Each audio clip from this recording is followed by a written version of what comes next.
The Second Book of Samuel, from the World English Bible, chapters 1 through 10. Chapter 1.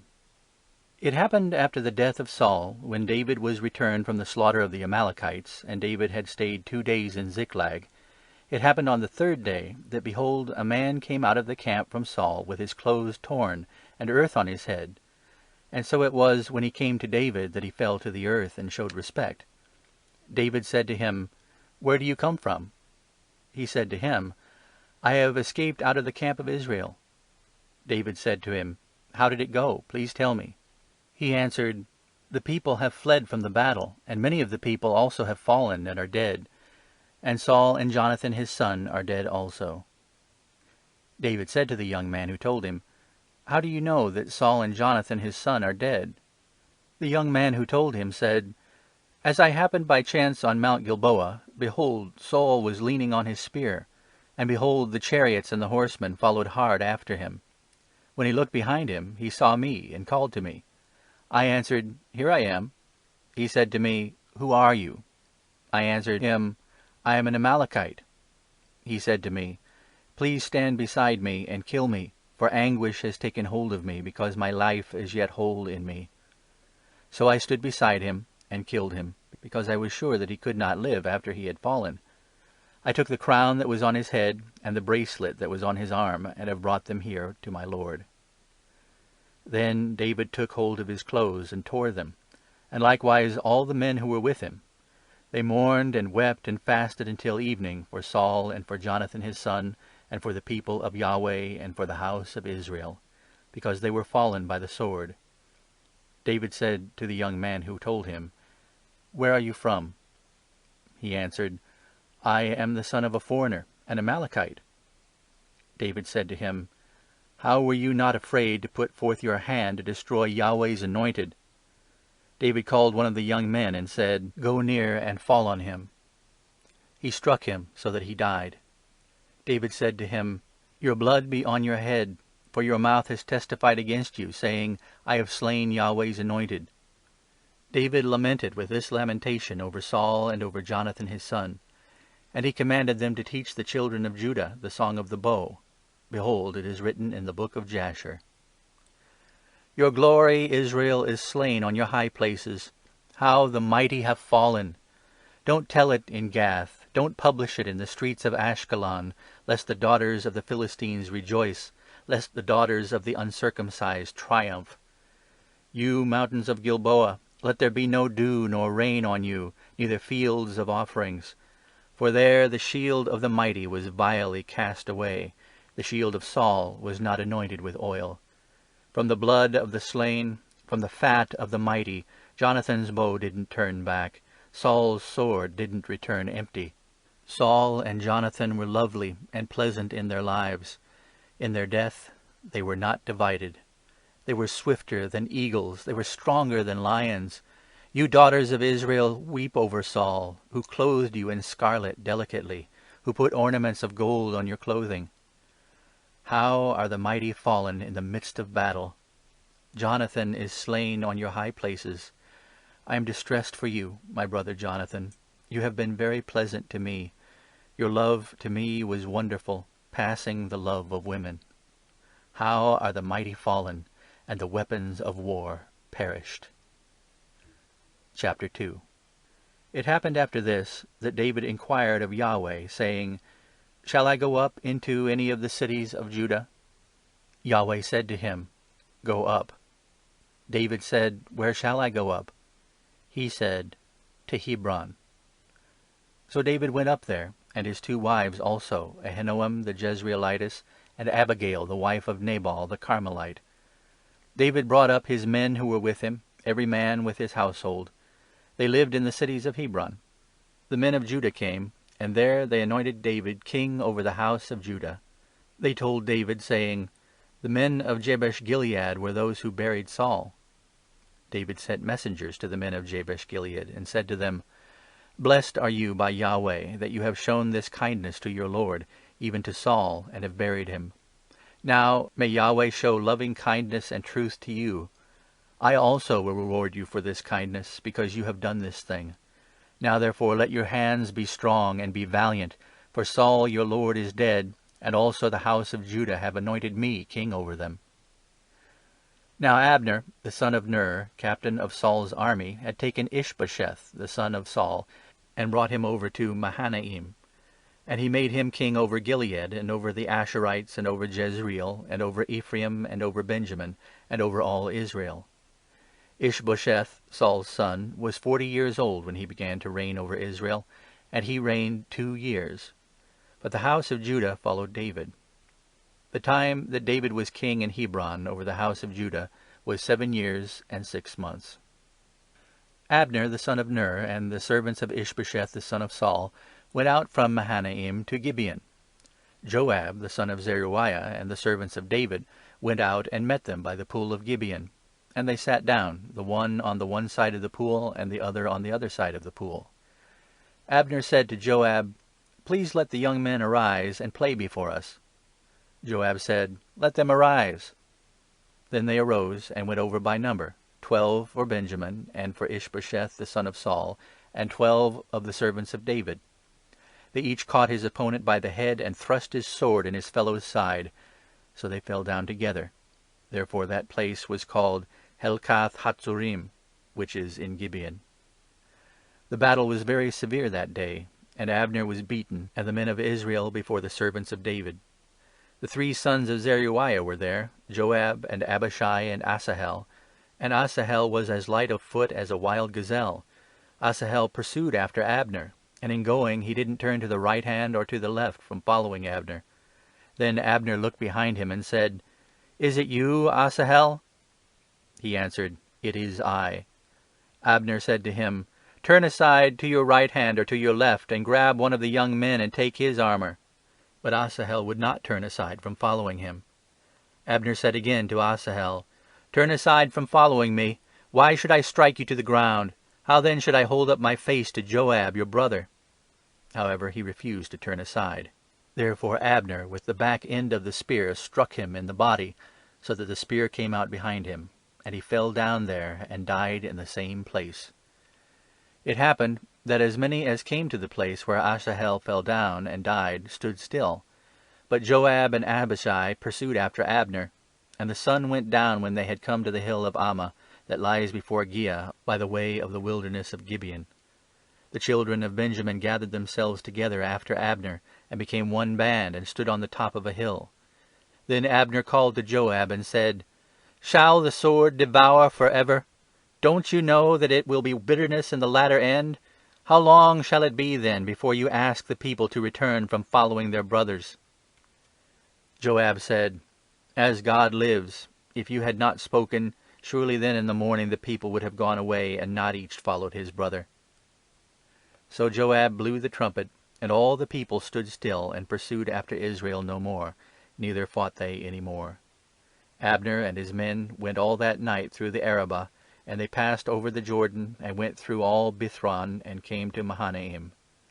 Joab returned from following Abner, and when he had gathered all the people together, there lacked of David's servants 19 men, and Asahel. But the servants of David had struck of Benjamin and of Abner's men, so that 360 men died. They took up Asahel, and buried him in the tomb of his father, which was in Bethlehem. Joab and his men went all night, and the day broke on them at Hebron. Chapter 3. Now there was a long war between the house of Saul and the house of David. And David grew stronger and stronger, but the house of Saul grew weaker and weaker. To David were sons born in Hebron, and his firstborn was Amnon of Ahinoam the Jezreelitess, and his second Chileab of Abigail, the wife of Nabal the Carmelite, and the third Absalom, the son of Maacah, the daughter of Talmai, king of Geshur, and the fourth Adonijah, the son of Haggith, and the fifth Shephatiah, the son of Abital, and the sixth Ithream of Eglah, David's wife. These were born to David in Hebron. It happened, while there was war between the house of Saul and the house of David, that Abner made himself strong in the house of Saul. Now Saul had a concubine, whose name was Rizpah, the daughter of Aiah. And Ishbosheth said to Abner, "Why have you gone in to my father's concubine?"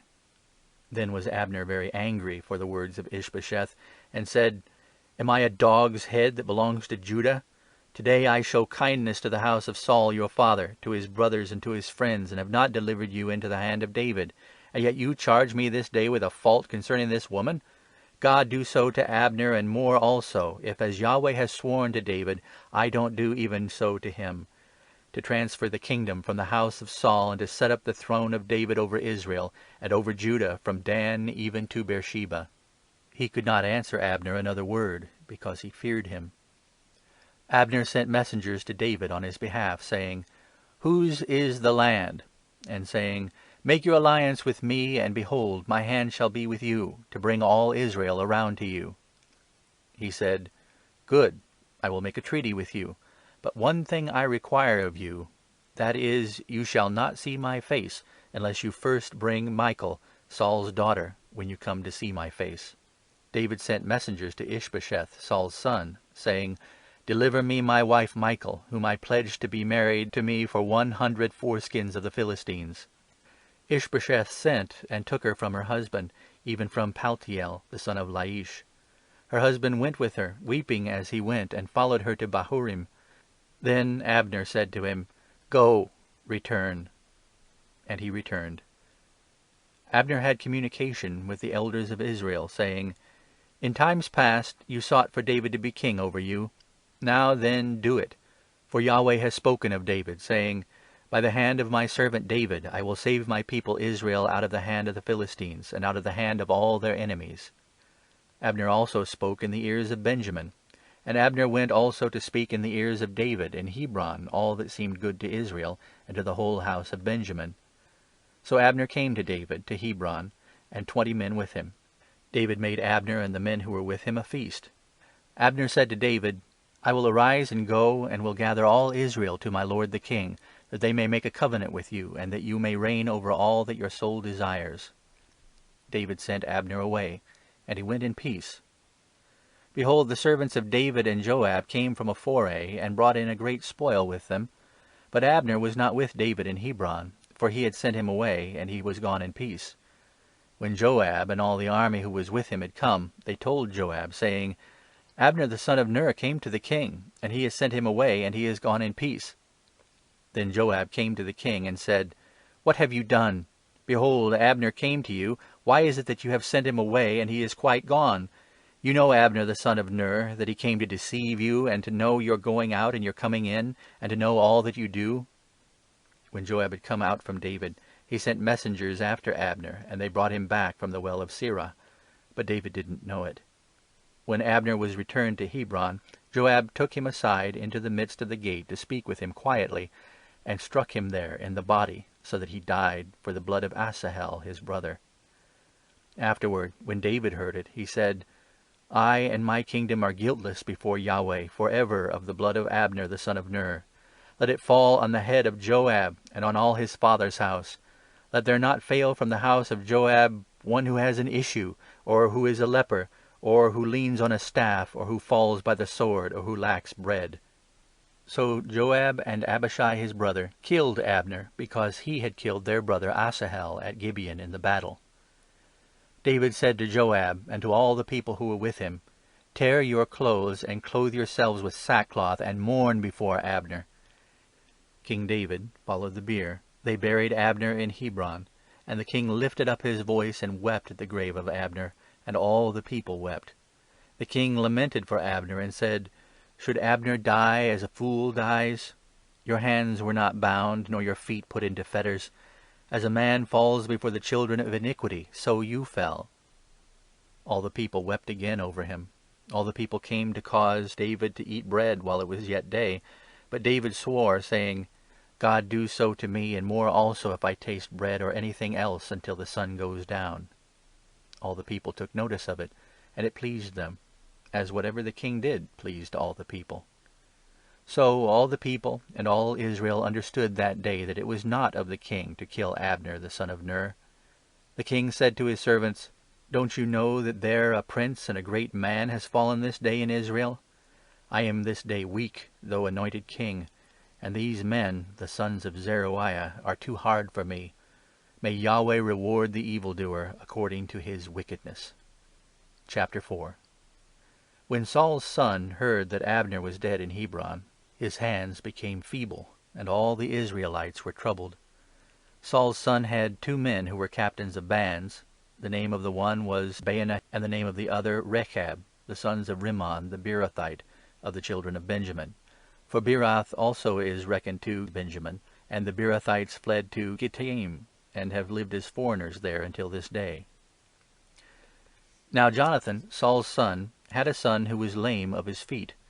He was 5 years old when the news came of Saul and Jonathan out of Jezreel, and his nurse took him up and fled. And it happened, as she made haste to flee, that he fell and became lame. His name was Mephibosheth. The sons of Rimmon the Beerothite, Rechab and Baanah, went and came about the heat of the day to the house of Ishbosheth as he took his rest at noon. They came there into the midst of the house, as though they would have fetched wheat, and they struck him in the body, and Rechab and Baanah his brother escaped. Now when they came into the house, as he lay on his bed in his bedroom, they struck him, and killed him, and beheaded him, and took his head, and went by the way of the Arabah all night. They brought the head of Ishbosheth to David, to Hebron, and said to the king, "Behold, the head of Ishbosheth the son of Saul, your enemy, who sought your life. Yahweh has avenged my lord the king this day of Saul and of his seed." David answered Rechab and Baanah his brother, the sons of Rimmon the Beerothite, and said to them, "As Yahweh lives, who has redeemed my soul out of all adversity, when some one told me, 'Behold, Saul is dead,' thinking to have brought good news, I took hold of him and killed him in Ziklag, which was the reward I gave him for his news. How much more, when wicked men have slain a righteous person in his own house on his bed, shall I not now require his blood of your hand, and take you away from the earth?" David commanded his young men, and they killed them, and cut off their hands and their feet, and hanged them up beside the pool in Hebron. But they took the head of Ishbosheth, and buried it in the grave of Abner in Hebron. Chapter 5. Then came all the tribes of Israel to David, to Hebron, and spoke, saying, "Behold, we are your bone and your flesh. In times past, when Saul was king over us, it was you who led out and brought in Israel. Yahweh said to you, 'You shall be shepherd of my people Israel, and you shall be prince over Israel.'" So all the elders of Israel came to the king, to Hebron, and King David made a covenant with them in Hebron before Yahweh. And they anointed David king over Israel. David was 30 years old when he began to reign, and he reigned 40 years. In Hebron he reigned over Judah 7 years and 6 months, and in Jerusalem he reigned 33 years over all Israel and Judah. The king and his men went to Jerusalem against the Jebusites, the inhabitants of the land, who spoke to David, saying, "Unless you take away the blind and the lame, you shall not come in here," thinking, "David can't come in here." Nevertheless, David took the stronghold of Zion, the same as the city of David. David said on that day, "Whoever strikes the Jebusites, let him get up to the watercourse and strike the lame and the blind, who are hated by David's soul." Therefore they say, "The blind and the lame can't come into the house." David lived in the stronghold, and called it the City of David. David built around from Milo and inward. David grew greater and greater, for Yahweh, the God of armies, was with him. Hiram, king of Tyre, sent messengers to David, and cedar trees, and carpenters and masons, and they built David a house. David perceived that Yahweh had established him king over Israel, and that he had exalted his kingdom for his people Israel's sake. David took him more concubines and wives out of Jerusalem after he had come from Hebron, and there were yet sons and daughters born to David. These are the names of those who were born to him in Jerusalem: Shammua, and Shobab, and Nathan, and Solomon, and Ibhar, and Elishua, and Nepheg, and Japhia, and Elishama, and Eliada, and Eliphalet. When the Philistines heard that they had anointed David king over Israel, all the Philistines went up to seek David. And David heard of it, and went down to the stronghold. Now the Philistines had come and spread themselves in the valley of Rephaim. David inquired of Yahweh, saying, "Shall I go up against the Philistines? Will you deliver them into my hand?" Yahweh said to David, "Go up, for I will certainly deliver the Philistines into your hand." David came to Baal-perazim, and David struck them there, and he said, "Yahweh has broken my enemies before me like the breach of waters." Therefore he called the name of that place Baal-perazim. They left their images there, and David and his men took them away. The Philistines came up yet again, and spread themselves in the valley of Rephaim. When David inquired of Yahweh, he said, "You shall not go up. Circle around behind them, and attack them over against the mulberry trees. It shall be, when you hear the sound of marching in the tops of the mulberry trees, that then you shall stir yourself up, for then Yahweh has gone out before you to strike the army of the Philistines." David did so, as Yahweh commanded him, and struck the Philistines from Geba until you come to Gezer. Chapter 6. David again gathered together all the chosen men of Israel, 30,000. David arose and went with all the people who were with him from Baalah-Judah to bring up from there the ark of God, which is called by the name, even the name of Yahweh of armies, who sits above the cherubim. They set the ark of God on a new cart, and brought it out of the house of Abinadab that was in the hill. And Uzzah and Ahio, the sons of Abinadab, drove the new cart. They brought it out of the house of Abinadab, which was in the hill, with the ark of God, and Ahio went before the ark. David and all the house of Israel played before Yahweh with all kinds of instruments made of fir wood, and with harps, and with stringed instruments, and with tambourines, and with castanets, and with cymbals. When they came to the threshing floor of Nacon, Uzzah reached for the ark of God and took hold of it, for the cattle stumbled. The anger of Yahweh was kindled against Uzzah, and God struck him there for his error, and there he died by the ark of God. David was displeased, because Yahweh had broken forth on Uzzah, and he called that place Perez-Uzzah to this day. David was afraid of Yahweh that day, and he said, "How shall the ark of Yahweh come to me?" So David would not move the ark of Yahweh to be with him in the city of David, but David carried it aside to the house of Obed-Edom, the Gittite. The ark of Yahweh remained in the house of Obed-Edom, the Gittite, 3 months. And Yahweh blessed Obed-Edom and all his house. It was told King David, saying, "Yahweh has blessed the house of Obed-Edom and all that pertains to him because of the ark of God." David went and brought up the ark of God from the house of Obed-Edom into the city of David with joy. It was so that when those who bore the ark of Yahweh had gone 6 paces, he sacrificed an ox and a fattened calf. David danced before Yahweh with all his might, and David was clothed in a linen ephod.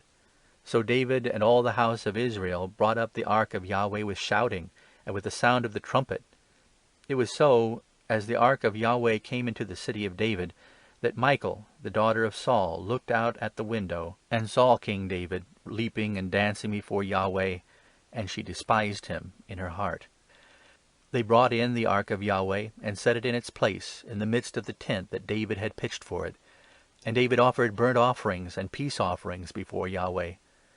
When David had made an end of offering the burnt offering and the peace offerings, he blessed the people in the name of Yahweh of armies. He gave to all the people, even among the whole multitude of Israel, both men and women, to every one a portion of bread, dates, and raisins. So all the people departed, every one to his house. Then David returned to bless his household. Michal, the daughter of Saul, came out to meet David, and said, "How glorious the king of Israel was today, who uncovered himself today in the eyes of the handmaids of his servants, as one of the vain fellows shamelessly uncovers himself." David said to Michal, "It was before Yahweh, who chose me above your father and above all his house, to appoint me prince over the people of Yahweh, over Israel. Therefore I will celebrate before Yahweh. I will be yet more vile than this, and will be base in my own sight. But of the handmaids of whom you have spoken, they shall honor me." Michal, the daughter of Saul, had no child to the day of her death. Chapter 7. It happened, when the king lived in his house, and Yahweh had given him rest from all his enemies all around, that the king said to Nathan the prophet, "See, now I dwell in a house of cedar, but the ark of God dwells within curtains." Nathan said to the king, "Go, do all that is in your heart, for Yahweh is with you." It happened the same night that the word of Yahweh came to Nathan, saying, "Go and tell my servant David, Thus says Yahweh, Shall you build me a house for me to dwell in? For I have not lived in a house since the day that I brought up the children of Israel out of Egypt, even to this day, but have moved around in a tent and in a tabernacle. In all places in which I have walked with all the children of Israel, did I say a word to any of the tribes of Israel, whom I commanded to be shepherd of my people Israel, saying, Why have you not built me a house of cedar? Now therefore you shall tell my servant David this. Thus says Yahweh of armies, I took you from the sheep pen, from following the sheep, that you should be prince over my people, over Israel. I have been with you wherever you went, and have cut off all your enemies from before you. I will make you a great name, like the name of the great ones who are in the earth. I will appoint a place for my people Israel, and will plant them, that they may dwell in their own place and be moved no more. Neither shall the children of wickedness afflict them any more, as at the first, and as from the day that I commanded judges to be over the people of Israel. I will cause you to rest from all your enemies. Moreover, Yahweh tells you that Yahweh will make you a house. When your days are fulfilled, and you shall sleep with your fathers, I will set up your seed after you, who shall proceed out of your bowels, and I will establish his kingdom. He shall build a house for my name, and I will establish the throne of his kingdom forever. I will be his father, and he shall be my son. If he commits iniquity, I will chasten him with the rod of men and with the stripes of the children of men. But my loving kindness shall not depart from him, as I took it from Saul, whom I put away before you. Your house and your kingdom shall be made sure forever before you. Your throne shall be established forever. According to all these words, and according to all this vision, so Nathan spoke to David. Then David the king went in and sat before Yahweh, and he said, Who am I, Lord Yahweh, and what is my house that you have brought me thus far? This was yet a small thing in your eyes, Lord Yahweh, but you have spoken also of your servant's house for a great while to come, and this after the way of men, Lord Yahweh. What more can David say to you? For you know your servant, Lord Yahweh. For your word's sake, and according to your own heart, you have worked all this greatness to make your servant know it. Therefore you are great, Yahweh God, for there is none like you, neither is there any God besides you, according to all that we have heard with our ears. What one nation in the earth is like your people, even like Israel, whom God went to redeem to himself for a people, and to make himself a name, and to do great things for you and awesome things for your land, before your people whom you redeemed to yourself out of Egypt, from the nations and their gods. You established for yourself your people Israel to be a people to you forever, and you, Yahweh, became their God. Now, Yahweh God, the word that you have spoken concerning your servant, and concerning his house, confirm it forever, and do as you have spoken. Let your name be magnified forever, saying, Yahweh of armies is God over Israel, and the house of your servant David shall be established before you. For you, Yahweh of armies, the God of Israel, have revealed to your servant, saying, I will build you a house. Therefore your servant has found in his heart to pray this prayer to you. Now, O Lord Yahweh, you are God, and your words are truth, and you have promised this good thing to your servant. Now therefore let it please you to bless the house of your servant, that it may continue forever before you. For you, Lord Yahweh, have spoken it. Let the house of your servant be blessed forever with your blessing. Chapter 8. After this, it happened that David struck the Philistines and subdued them, and David took the bridle of the mother city out of the hand of the Philistines. He struck Moab, and measured them with the line, making them to lie down on the ground. And he measured 2 lines to put to death, and 1 full line to keep alive. The Moabites became servants to David, and brought tribute. David struck also Hadadezer, the son of Rehob, the king of Zobah, and he went to recover his dominion at the river. David took from him 1,700 horsemen and 20,000 footmen. And David hamstrung all the chariot horses, but reserved of them for 100 chariots. When the Syrians of Damascus came to help Hadadezer, king of Zobah, David struck of the Syrians 22,000 men. Then David put garrisons in Syria of Damascus, and the Syrians became servants to David, and brought tribute.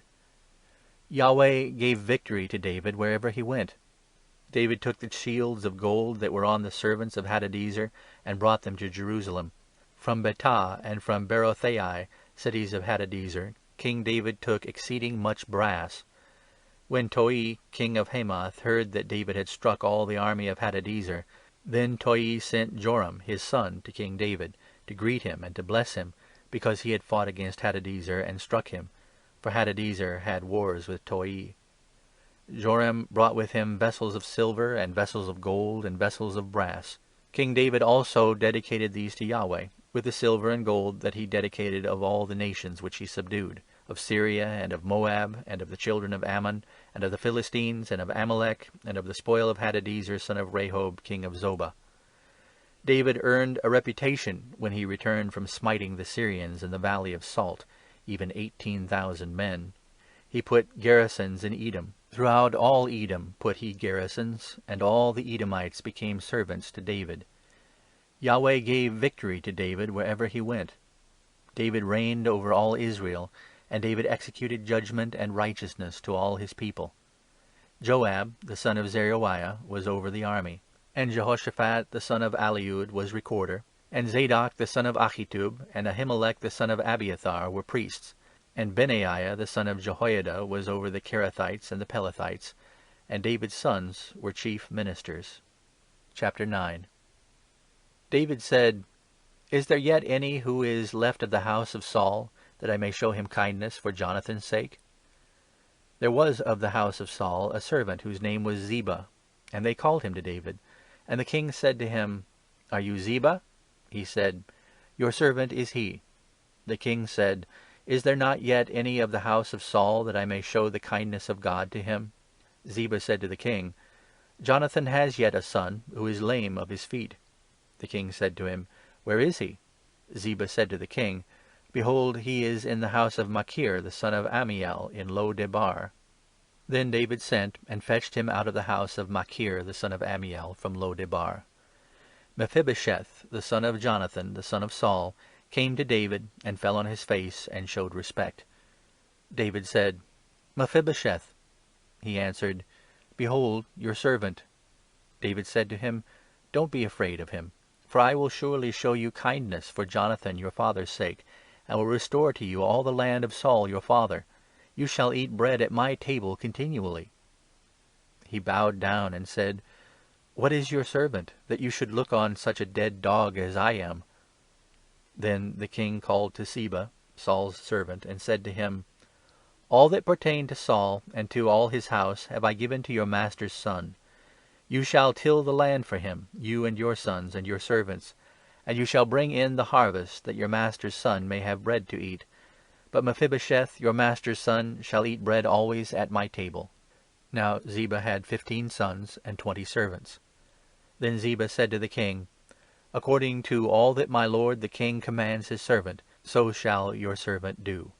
So Mephibosheth ate at the king's table, like one of the king's sons. Mephibosheth had a young son, whose name was Micah. All that lived in the house of Ziba were servants to Mephibosheth.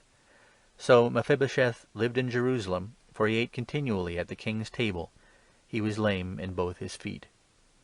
Chapter 10. It happened after this, that the king of the children of Ammon died, and Hanun his son reigned in his place. David said, "I will show kindness to Hanun the son of Nahash, as his father showed kindness to me." So David sent by his servants to comfort him concerning his father. David's servants came into the land of the children of Ammon. But the princes of the children of Ammon said to Hanun their lord, "Do you think that David honors your father, in that he has sent comforters to you? Hasn't David sent his servants to you to search the city and to spy it out and to overthrow it?" So Hanun took David's servants and shaved off the one half of their beards, and cut off their garments in the middle, even to their buttocks, and sent them away. When they told it to David, he sent to meet them, for the men were greatly ashamed. The king said, "Wait at Jericho until your beards have grown, and then return." When the children of Ammon saw that they were become odious to David, the children of Ammon sent and hired the Syrians of Beth-rehob and the Syrians of Zobah, 20,000 footmen, and the king of Maacah with 1,000 men, and the men of Tob, 12,000 men. When David heard of it, he sent Joab and all the army of the mighty men. The children of Ammon came out and put the battle in array at the entrance of the gate. And the Syrians of Zobah and of Rehob and the men of Tob and Maacah were by themselves in the field. Now when Joab saw that the battle was set against him before and behind, he chose of all the choice men of Israel and put them in array against the Syrians. The rest of the people he committed into the hand of Abishai his brother, and he put them in array against the children of Ammon. He said, "If the Syrians are too strong for me, then you shall help me. But if the children of Ammon are too strong for you, then I will come and help you. Be courageous, and let us be strong for our people and for the cities of our God, and Yahweh do that which seems good to him." So Joab and the people who were with him drew near to the battle against the Syrians, and they fled before him. When the children of Ammon saw that the Syrians had fled, they likewise fled before Abishai, and entered into the city. Then Joab returned from the children of Ammon, and came to Jerusalem. When the Syrians saw that they were defeated by Israel, they gathered themselves together. Hadadezer sent and brought out the Syrians who were beyond the river, and they came to Helam, with Shobach, the captain of the army of Hadadezer, at their head. It was told David, and he gathered all Israel together, and passed over the Jordan, and came to Helam. The Syrians set themselves in array against David, and fought with him. The Syrians fled before Israel, and David killed of the Syrians 700 charioteers and 40,000 horsemen, and struck Shobach, the captain of their army, so that he died there. When all the kings who were servants of Hadadezer saw that they were defeated before Israel, they made peace with Israel and served them. So the Syrians feared to help the children of Ammon any more. End of chapters 1 through 10 of the second book of Samuel.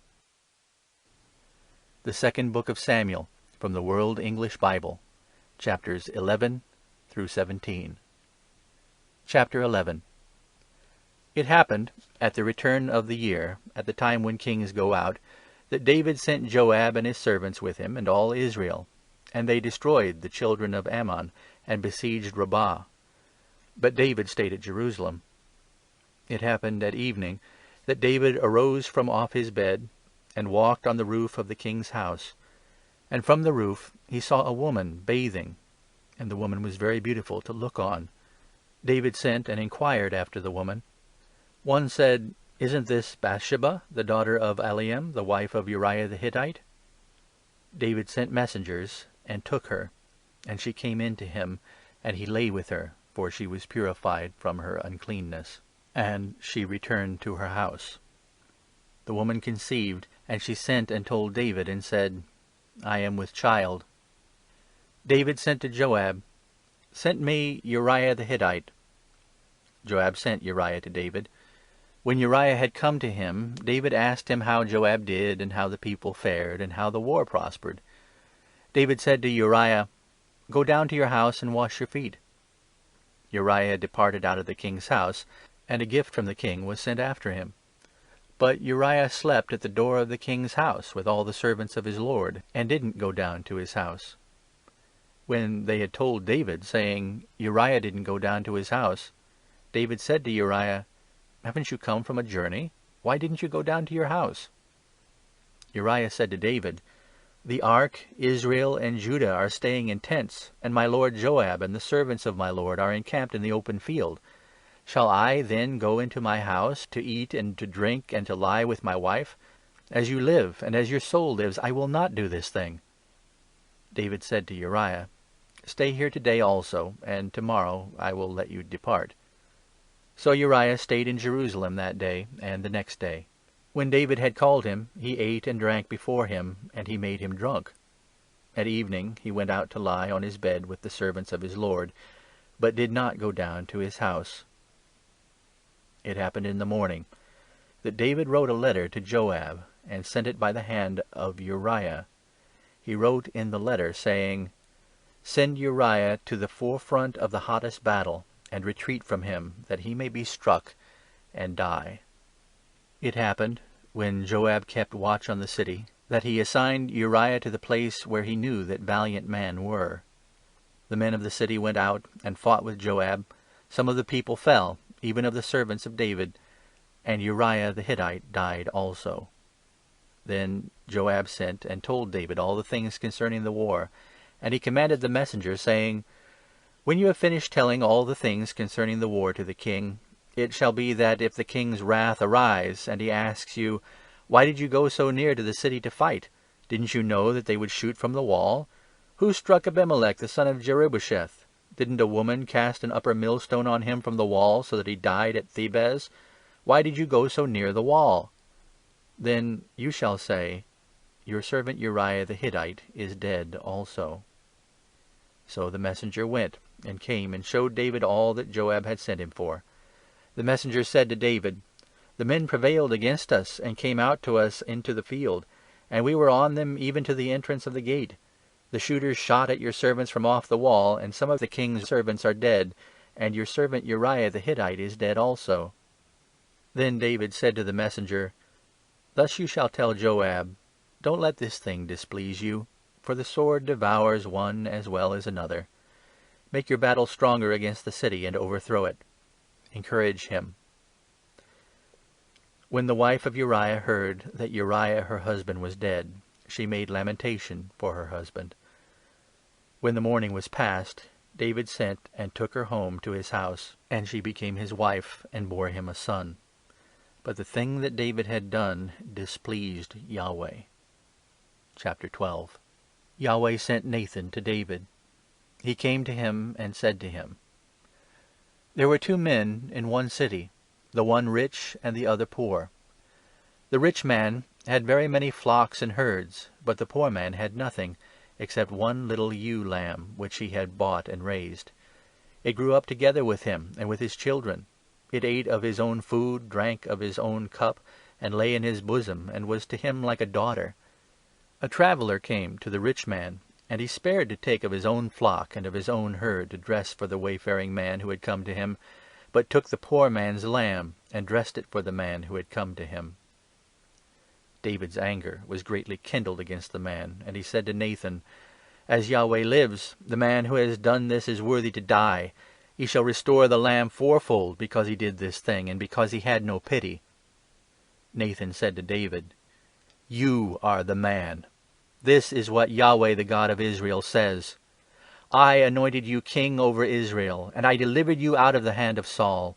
I gave you your master's house and your master's wives into your bosom, and gave you the house of Israel and of Judah. And if that would have been too little, I would have added to you many more such things. Why have you despised the word of Yahweh, to do that which is evil in his sight?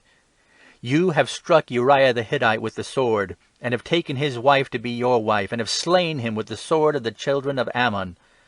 Now therefore the sword will never depart from your house, because you have despised me, and have taken the wife of Uriah the Hittite to be your wife. This is what Yahweh says, Behold, I will raise up evil against you out of your own house, and I will take your wives before your eyes and give them to your neighbor, and he will lie with your wives in the sight of the sun. For you did it secretly, but I will do this thing before all Israel and before the sun." David said to Nathan, "I have sinned against Yahweh." Nathan said to David, "Yahweh also has put away your sin.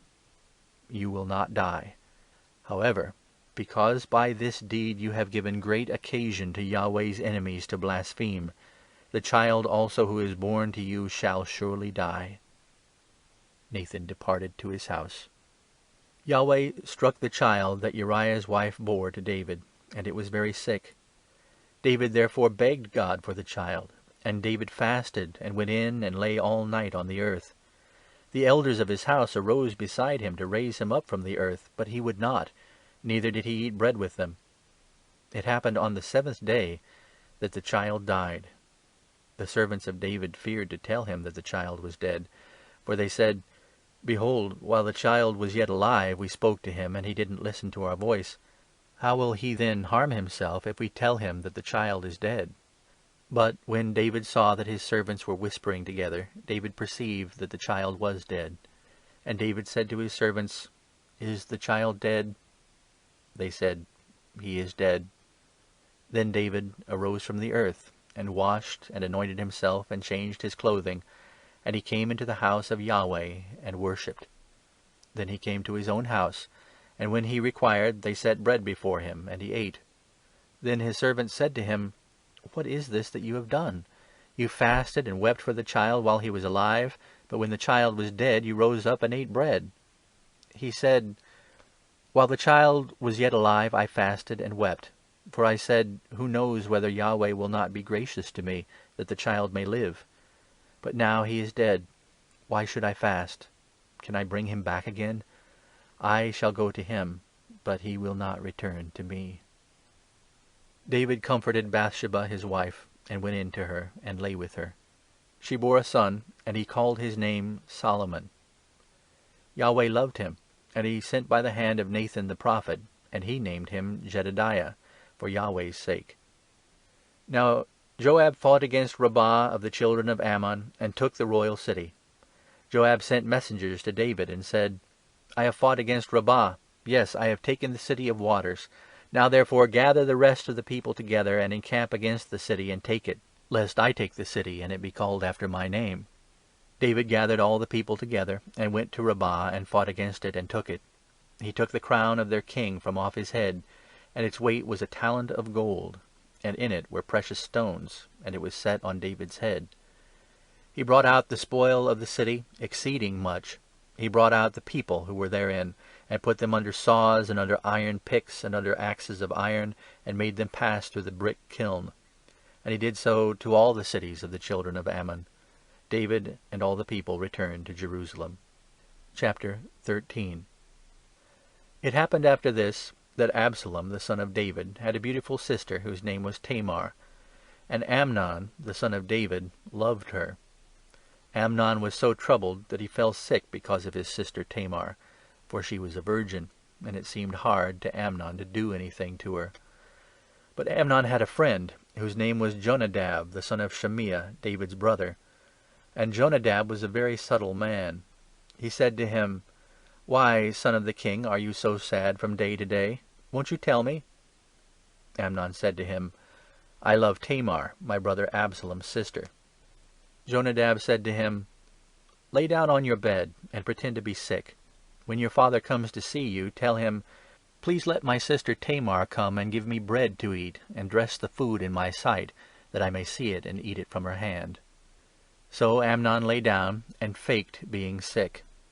When the king came to see him, Amnon said to the king, "Please let my sister Tamar come, and make me a couple of cakes in my sight, that I may eat from her hand." Then David sent home to Tamar, saying, "Go now to your brother Amnon's house, and prepare food for him." So Tamar went to her brother Amnon's house, and he was laid down. She took dough, and kneaded it, and made cakes in his sight, and baked the cakes. She took the pan, and poured them out before him, but he refused to eat. Amnon said, "Have all men leave me." Every man went out from him. Amnon said to Tamar, "Bring the food into the room, that I may eat from your hand." Tamar took the cakes which she had made, and brought them into the room to Amnon her brother. When she had brought them near to him to eat, he took hold of her, and said to her, "Come, lie with me, my sister." She answered him, "No, my brother, do not force me, for no such thing ought to be done in Israel. Don't you do this folly. Where would I carry my shame? And as for you, you will be as one of the fools in Israel. Now therefore please speak to the king, for he will not withhold me from you." However, he would not listen to her voice, but being stronger than she, he forced her, and lay with her. Then Amnon hated her with exceeding great hatred, for the hatred with which he hated her was greater than the love with which he had loved her. Amnon said to her, "Arise, be gone." She said to him, "Not so, because this great wrong in sending me away is worse than the other that you did to me." But he would not listen to her. Then he called his servant who ministered to him, and said, "Put now this woman out from me, and bolt the door after her." She had a garment of various colors on her, for with such robes were the king's daughters who were virgins dressed. Then his servant brought her out, and bolted the door after her. Tamar put ashes on her head, and tore her garment of various colors that was on her. And she laid her hand on her head, and went her way, crying aloud as she went. Absalom her brother said to her, "Has Amnon your brother been with you?" But now hold your peace, my sister. He is your brother. Don't take this thing to heart." So Tamar remained desolate in her brother Absalom's house. But when King David heard of all these things, he was very angry. Absalom spoke to Amnon neither good nor bad, for Absalom hated Amnon, because he had forced his sister Tamar. It happened, after 2 full years, that Absalom had sheep-shearers in Baal-Hatzor, which is beside Ephraim. And Absalom invited all the king's sons. Absalom came to the king and said, "See now, your servant has sheep-shearers. Please let the king and his servants go with your servant." The king said to Absalom, "No, my son, let us not all go, lest we be burdensome to you." He pressed him. However, he would not go, but blessed him. Then Absalom said, "If not, please let my brother Amnon go with us." The king said to him, "Why should he go with you?" But Absalom pressed him, and he let Amnon and all the king's sons go with him. Absalom commanded his servants, saying, "Mark now, when Amnon's heart is merry with wine, and when I tell you, 'Strike Amnon,' then kill him. Don't be afraid. Haven't I commanded you? Be courageous and be valiant." The servants of Absalom did to Amnon as Absalom had commanded. Then all the king's sons arose, and every man got up on his mule and fled. It happened, while they were in the way, that the news came to David, saying, "Absalom has slain all the king's sons, and there is not one of them left." Then the king arose and tore his garments and lay on the earth, and all his servants stood by with their clothes torn. Jonadab, the son of Shimea, David's brother, answered, "Don't let my lord suppose that they have killed all the young men, the king's sons, for Amnon only is dead. For by the appointment of Absalom has this been determined from the day that he forced his sister Tamar. Now therefore don't let my lord the king take the thing to his heart, to think that all the king's sons are dead, for Amnon only is dead." But Absalom fled. The young man who kept the watch lifted up his eyes and looked, and behold, many people were coming by way of the hillside behind him. Jonadab said to the king, "Behold, the king's sons are coming. It is as your servant said." It happened, as he had finished speaking, that behold, the king's sons came and lifted up their voice and wept. The king also and all his servants wept bitterly. But Absalom fled and went to Talmai, the son of Ammihur, king of Geshur. David mourned for his son every day. So Absalom fled and went to Geshur, and was there 3 years. King David longed to go forth to Absalom, for he was comforted concerning Amnon, since he was dead. Chapter 14. Now Joab, the son of Zeruiah, perceived that the king's heart was toward Absalom. Joab sent to Tekoa, and fetched there a wise woman, and said to her, "Please act like a mourner, and put on mourning clothing, please, and don't anoint yourself with oil, but be as a woman who has mourned a long time for the dead. Go in to the king, and speak like this to him." So Joab put the words in her mouth. When the woman of Tekoa spoke to the king, she fell on her face on the ground, showed respect, and said, "Help, O king." The king said to her, "What ails you?" She answered, "Truly I am a widow, and my husband is dead. Your handmaid had 2 sons, and they both fought together in the field, and there was no one to part them, but the one struck the other and killed him. Behold, the whole family has risen against your handmaid, and they say, 'Deliver him who struck his brother, that we may kill him for the life of his brother whom he killed, and so destroy the heir also.' Thus they would quench my coal which is left, and would leave to my husband neither name nor remainder on the surface of the earth." The king said to the woman, "Go to your house, and I will give a command concerning you." The woman of Tekoa said to the king, "My lord, O king, the iniquity be on me and on my father's house, and the king and his throne be guiltless." The king said, "Whoever says anything to you, bring him to me, and he shall not touch you any more." And she said, "Please let the king remember Yahweh your God, that the avenger of blood destroy not any more, lest they destroy my son."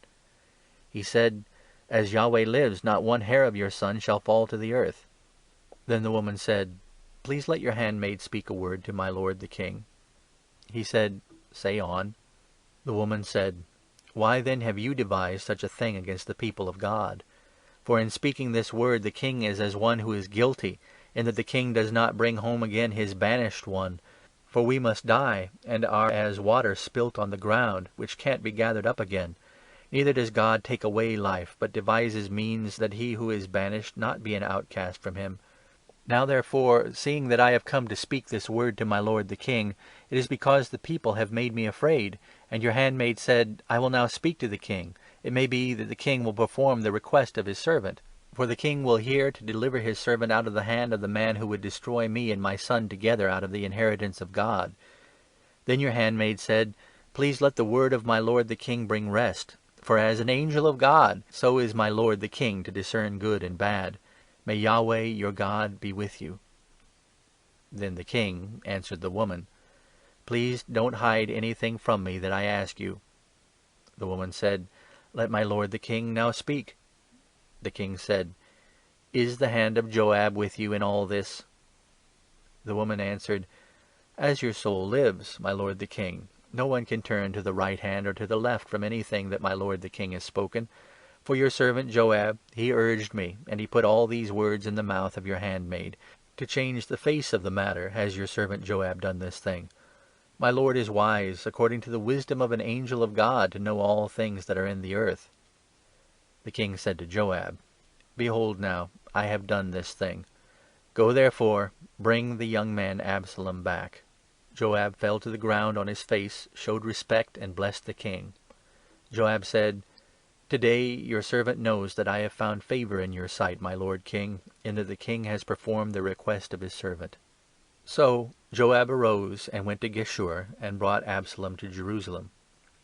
The king said, Let him return to his own house, but let him not see my face. So Absalom returned to his own house, and didn't see the king's face. Now in all Israel there was none to be so much praised as Absalom for his beauty. From the sole of his foot even to the crown of his head there was no blemish in him. When he cut the hair of his head, now it was at every year's end that he cut it, because it was heavy on him, therefore he cut it, he weighed the hair of his head at 200 shekels, after the king's weight. To Absalom there were born 3 sons and 1 daughter, whose name was Tamar. She was a woman of a beautiful face. Absalom lived 2 full years in Jerusalem, and he didn't see the king's face. Then Absalom sent for Joab to send him to the king, but he would not come to him. And he sent again a second time, but he would not come. Therefore he said to his servants, Behold, Joab's field is near mine, and he has barley there. Go and set it on fire. Absalom's servants set the field on fire. Then Joab arose and came to Absalom to his house, and said to him, Why have your servants set my field on fire?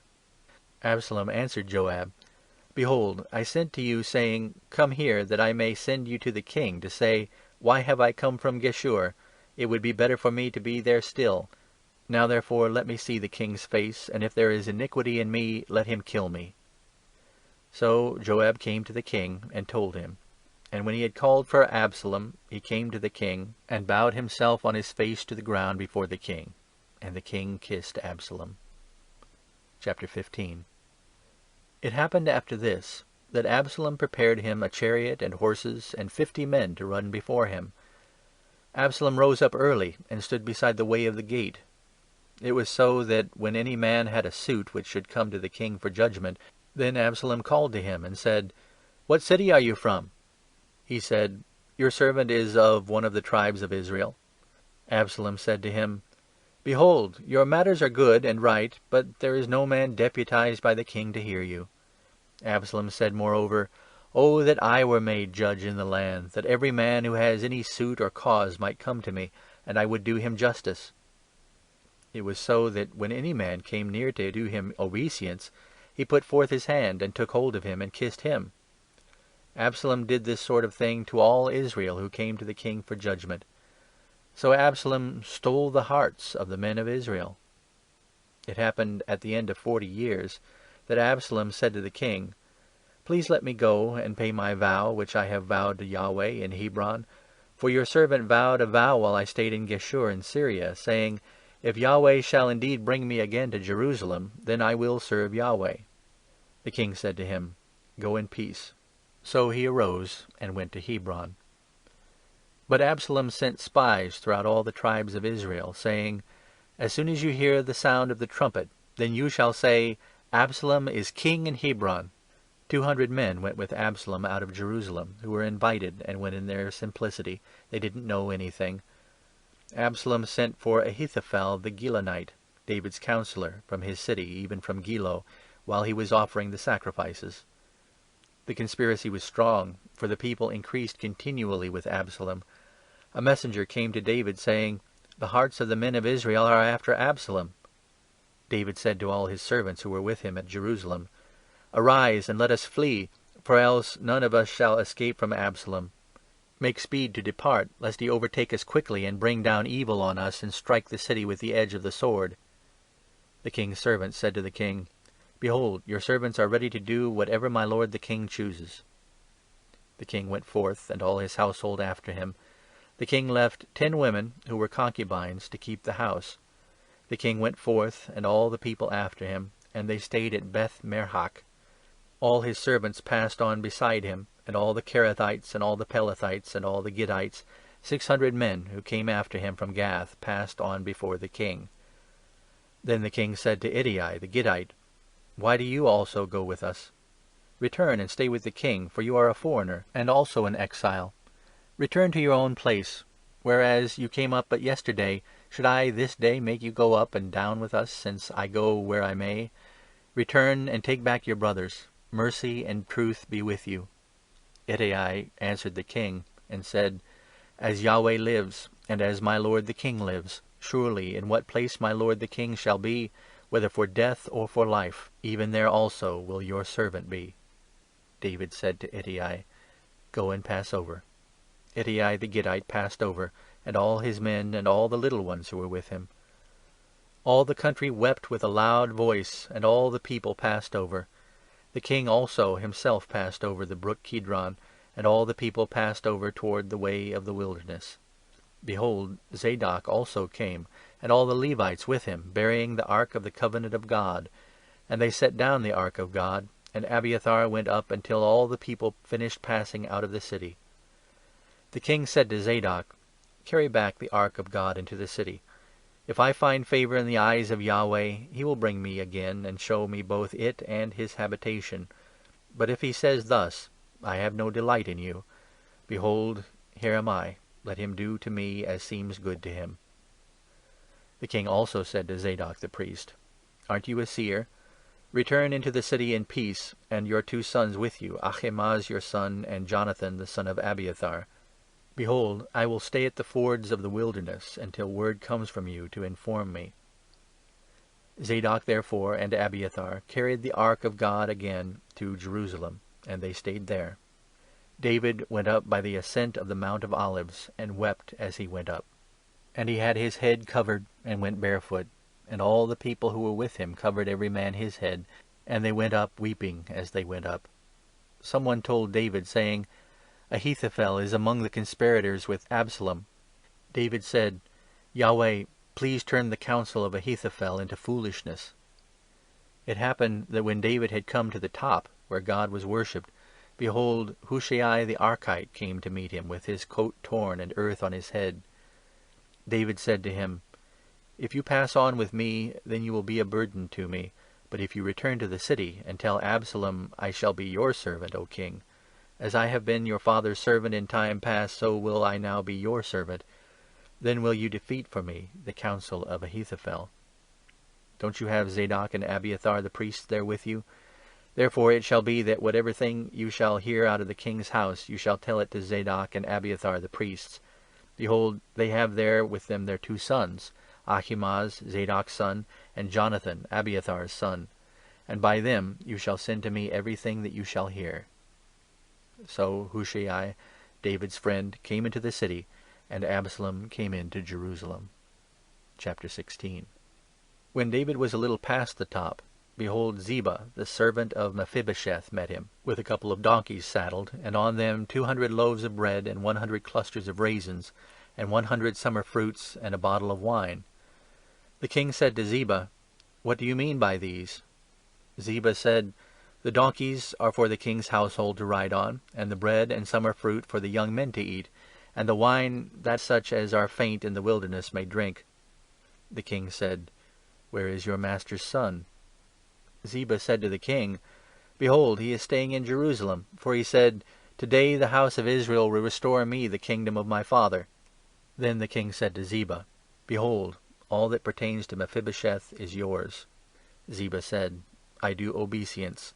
Let me find favour in your sight, my lord, O king."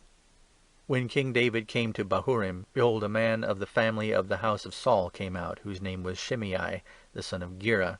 He came out and cursed, still as he came. He cast stones at David and at all the servants of King David, and all the people and all the mighty men were on his right hand and on his left. Shimei said when he cursed, "Begone, begone, you man of blood and base fellow! Yahweh has returned on you all the blood of the house of Saul, in whose place you have reigned. Yahweh has delivered the kingdom into the hand of Absalom, your son. Behold, you are caught by your own mischief, because you are a man of blood." Then Abishai, the son of Zeruiah, said to the king, "Why should this dead dog curse my lord the king? Please let me go over and take off his head." The king said, "What have I to do with you, you sons of Zeruiah? Because he curses, and because Yahweh has said to him, 'Curse David,' who then shall say, 'Why have you done so?'" David said to Abishai and to all his servants, "Behold, my son who came forth from my bowels seeks my life. How much more this Benjamite now? Leave him alone, and let him curse, for Yahweh has invited him. It may be that Yahweh will look on the wrong done to me, and that Yahweh will repay me good for the cursing of me today." So David and his men went by the way, and Shimei went along on the hillside opposite him, and cursed as he went, threw stones at him, and threw dust. The king and all the people who were with him came weary, and he refreshed himself there. Absalom and all the people, the men of Israel, came to Jerusalem, and Ahithophel with him. It happened, when Hushai the Archite, David's friend, had come to Absalom, that Hushai said to Absalom, "Long live the king! Long live the king!" Absalom said to Hushai, "Is this your kindness to your friend? Why didn't you go with your friend?" Hushai said to Absalom, "No, but whomever Yahweh and this people and all the men of Israel have chosen, his will I be, and with him I will stay. Again, whom should I serve? Shouldn't I serve in the presence of his son? As I have served in your father's presence, so will I be in your presence." Then Absalom said to Ahithophel, "Give your counsel. What shall we do?" Ahithophel said to Absalom, "Go into your father's concubines that he has left to keep the house. Then all Israel will hear that you are abhorred by your father. Then the hands of all who are with you will be strong." So they spread Absalom a tent on the top of the house, and Absalom went in to his father's concubines in the sight of all Israel. The counsel of Ahithophel, which he gave in those days, was as if a man inquired at the oracle of God. So was all the counsel of Ahithophel, both with David and with Absalom. Chapter 17. Moreover, Ahithophel said to Absalom, "Let me now choose 12,000 men, and I will arise and pursue after David tonight. I will come on him while he is weary and exhausted, and will make him afraid. All the people who are with him shall flee. I will strike the king only, and I will bring back all the people to you. The man whom you seek is as if all returned. All the people shall be in peace." The saying pleased Absalom well, and all the elders of Israel. Then Absalom said, "Now call Hushai the Archite also, and let us hear likewise what he says." When Hushai had come to Absalom, Absalom spoke to him, saying, "Ahithophel has spoken like this. Shall we do what he says? If not, speak up." Hushai said to Absalom, "The counsel that Ahithophel has given this time is not good." Hushai said moreover, "You know your father and his men, that they are mighty men, and they are fierce in their minds, like a bear robbed of her cubs in the field. Your father is a man of war, and will not lodge with the people. Behold, he is now hidden in some pit or in some other place. It will happen, when some of them have fallen at the first, that whoever hears it will say, 'There is a slaughter among the people who follow Absalom.' Even he who is valiant, whose heart is as the heart of a lion, will utterly melt. For all Israel knows that your father is a mighty man, and those who are with him are valiant men. But I counsel that all Israel be gathered together to you, from Dan even to Beersheba, as the sand that is by the sea for multitude, and that you go to battle in your own person. So shall we come on him in some place where he shall be found, and we will light on him as the dew falls on the ground, and of him and of all the men who are with him we will not leave so much as one. Moreover, if he be gone into a city, then shall all Israel bring ropes to that city, and we will draw it into the river, until there isn't one small stone found there." Absalom and all the men of Israel said, "The counsel of Hushai the Archite is better than the counsel of Ahithophel." For Yahweh had ordained to defeat the good counsel of Ahithophel, to the intent that Yahweh might bring evil on Absalom. Then Hushai said to Zadok and to Abiathar the priests, "Ahithophel counselled Absalom and the elders of Israel that way, and I have counselled this way. Now therefore send quickly, and tell David, saying, 'Don't lodge this night at the fords of the wilderness, but by all means pass over, lest the king be swallowed up, and all the people who are with him.'" Now Jonathan and Achimaaz were staying in En-Rogel, and a female servant used to go and tell them, and they went and told King David, for they might not be seen to come into the city. But a boy saw them, and told Absalom. Then they both went away quickly, and came to the house of a man in Bahurim, who had a well in his court, and they went down there. The woman took and spread the covering over the well's mouth, and spread out bruised grain on it, and nothing was known. Absalom's servants came to the woman to the house, and they said, "Where are Achimaaz and Jonathan?" The woman said to them, "They have gone over the brook of water." When they had sought and could not find them, they returned to Jerusalem. It happened, after they had departed, that they came up out of the well, and went and told King David. And they said to David, "Arise and pass quickly over the water, for thus has Ahithophel counselled against you."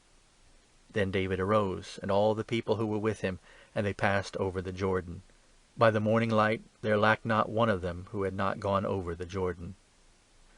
When Ahithophel saw that his counsel was not followed, he saddled his donkey, and arose, and went home to his city, and set his house in order, and hanged himself. And he died, and was buried in the tomb of his father. Then David came to Mahanaim. Absalom passed over the Jordan, he and all the men of Israel with him. Absalom set Amasa over the army instead of Joab. Now Amasa was the son of a man whose name was Ithra the Israelite, who went in to Abigail, the daughter of Nahash, sister of Zeruiah, Joab's mother. Israel and Absalom encamped in the land of Gilead. It happened, when David had come to Mahanaim, that Shobai the son of Nahash of Rabbah of the children of Ammon, and Machir the son of Amiel of Lo-debar, and Barzillai the Gileadite of Rogelim, brought beds, basins, earthen vessels, wheat, barley, meal, parched grain, beans, lentils, roasted grain, honey, butter, sheep, and cheese of the herd, for David and for the people who were with him to eat. For they said, "The people are hungry and weary and thirsty in the wilderness." End of chapters 11 through 17 of the second book of Samuel. 2 Samuel from the World English Bible, chapters 18 to 24. Chapter 18. David numbered the people who were with him, and set captains of thousands and captains of hundreds over them. David sent forth the people, a third part under the hand of Joab, and a third part under the hand of Abishai the son of Zeruiah, Joab's brother, and a third part under the hand of Ittai the Gittite. The king said to the people, "I will surely go forth with you myself also." But the people said, "You shall not go forth, for if we flee away, they will not care for us, neither if half of us die, will they care for us. But you are worth 10,000 of us. Therefore now it is better that you are ready to help us out of the city." The king said to them, "I will do what seems best to you." The king stood beside the gate, and all the people went out by hundreds and by thousands. The king commanded Joab and Abishai and Ittai, saying, "Deal gently for my sake with the young man, even with Absalom." All the people heard when the king commanded all the captains concerning Absalom. So the people went out into the field against Israel, and the battle was in the forest of Ephraim. The people of Israel were struck there before the servants of David, and there was a great slaughter there that day of 20,000 men. For the battle was there spread over the surface of all the country, and the forest devoured more people that day than the sword devoured. Absalom happened to meet the servants of David. Absalom was riding on his mule, and the mule went under the thick boughs of a great oak, and his head caught hold of the oak, and he was taken up between the earth and sky, and the mule that was under him went on. A certain man saw it, and told Joab, and said, Behold, I saw Absalom hanging in an oak. Joab said to the man who told him, Behold, you saw it, and why didn't you strike him there to the ground? I would have given you 10 pieces of silver and a sash. The man said to Joab, Though I should receive 1,000 pieces of silver in my hand, I still wouldn't put forth my hand against the king's son, for in our hearing the king commanded you and Abishai and Ittai, saying, Beware that none touch the young man Absalom. Otherwise, if I had dealt falsely against his life, and there is no matter hidden from the king, then you yourself would have set yourself against me. Then Joab said, I'm not going to wait like this with you. He took 3 darts in his hand, and thrust them through the heart of Absalom, while he was yet alive in the midst of the oak. 10 young men who bore Joab's armor surrounded and struck Absalom, and killed him. Joab blew the trumpet, and the people returned from pursuing after Israel, for Joab held back the people. They took Absalom, and cast him into the great pit in the forest, and raised over him a very great heap of stones. Then all Israel fled everyone to his tent. Now Absalom in his lifetime had taken and reared up for himself the pillar which is in the king's dale, for he said, I have no son to keep my name in memory. He called the pillar after his own name, and it is called Absalom's monument to this day. Then Ahimaaz the son of Zadok said, Let me now run, and bear the king news, how that Yahweh has avenged him of his enemies. Joab said to him, You shall not be the bearer of news this day, but you shall bear news another day. But today you shall bear no news, because the king's son is dead. Then Joab said to the Cushite, Go, tell the king what you have seen. The Cushite bowed himself to Joab, and ran. Then Ahimaaz the son of Zadok said yet again to Joab, But come what may, please let me also run after the Cushite. Joab said, Why do you want to run, my son, since that you will have no reward for the news? But come what may, he said, I will run. He said to him, Run. Then Ahimaaz ran by the way of the plain, and outran the Cushite. Now David was sitting between the 2 gates, and the watchman went up to the roof of the gate to the wall, and lifted up his eyes, and looked, and behold, a man running alone. The watchman cried and told the king. The king said, If he is alone, there is news in his mouth. He came closer and closer. The watchman saw another man running, and the watchman called to the porter, and said, Behold, a man running alone. The king said, He also brings news. The watchman said, I think the running of the first one is like the running of Ahimaaz the son of Zadok. The king said, He is a good man, and comes with good news. Ahimaaz called and said to the king, All is well. He bowed himself before the king with his face to the earth, and said, Blessed is Yahweh your God, who has delivered up the men who lifted up their hand against my lord the king. The king said, Is it well with the young man Absalom? Ahimaaz answered, When Joab sent the king's servant, even me your servant, I saw a great tumult, but I don't know what it was. The king said, Turn aside, and stand here. He turned aside, and stood still. Behold, the Cushite came. The Cushite said, News for my lord the king, for Yahweh has avenged you this day of all those who rose up against you. The king said to the Cushite, Is it well with the young man Absalom? The Cushite answered, May the enemies of my lord the king, and all who rise up against you to do you harm, be as that young man is. The king was much moved, and went up to the room over the gate, and wept. As he went, he said, My son Absalom, my son Absalom, I wish I had died for you. Absalom, my son, my son. Chapter 19. It was told to Joab, Behold, the king weeps and mourns for Absalom.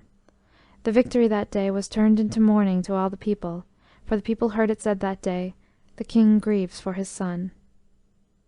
The people sneaked into the city that day, as people who are ashamed steal away when they flee in battle.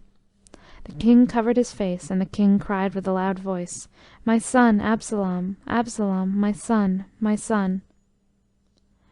Joab came into the house to the king, and said, You have shamed this day the faces of all your servants, who this day have saved your life, and the lives of your sons and of your daughters, and the lives of your wives, and the lives of your concubines, in that you love those who hate you, and hate those who love you.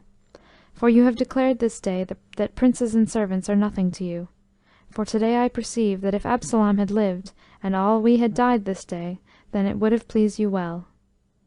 Now therefore arise, go out, and speak to comfort your servants. For I swear by Yahweh, if you don't go out, not a man will stay with you this night.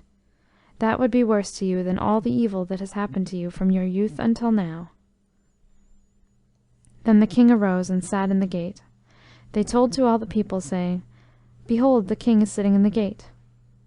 All the people came before the king. Now Israel had fled, every man to his tent. All the people were at strife throughout all the tribes of Israel, saying, "The king delivered us out of the hands of our enemies, and he saved us out of the hand of the Philistines, and now he has fled out of the land from Absalom.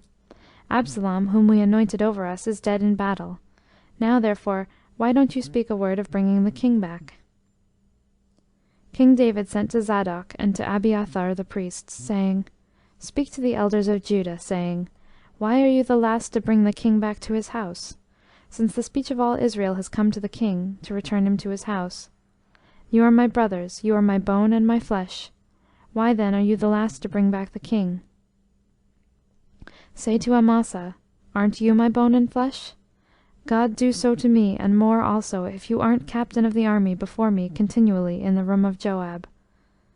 He bowed the heart of all the men of Judah, even as one man, so that they sent to the king, saying, "Return, you and all your servants."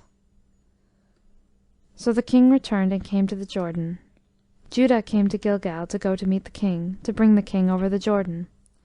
Shimei, the son of Gera, the Benjamite, who was of Bahurim, hurried and came down with the men of Judah to meet King David.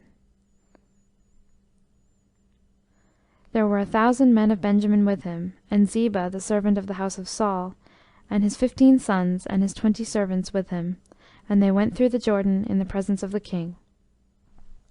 A ferry boat went to bring over the king's household, and to do what he thought good. Shimei, the son of Gera, fell down before the king when he had come over the Jordan.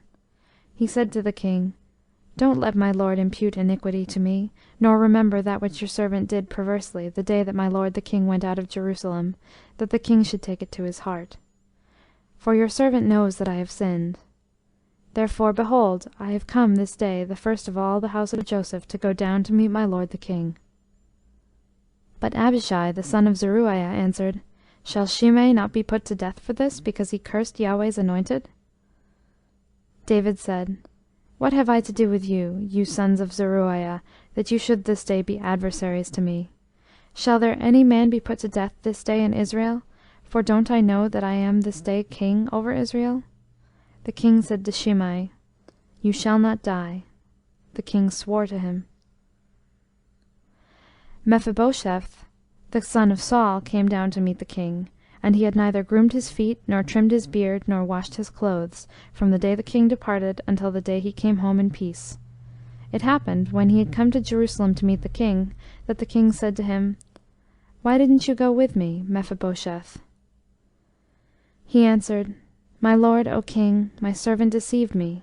For your servant said, I will saddle me a donkey, that I may ride thereon, and go with the king, because your servant is lame.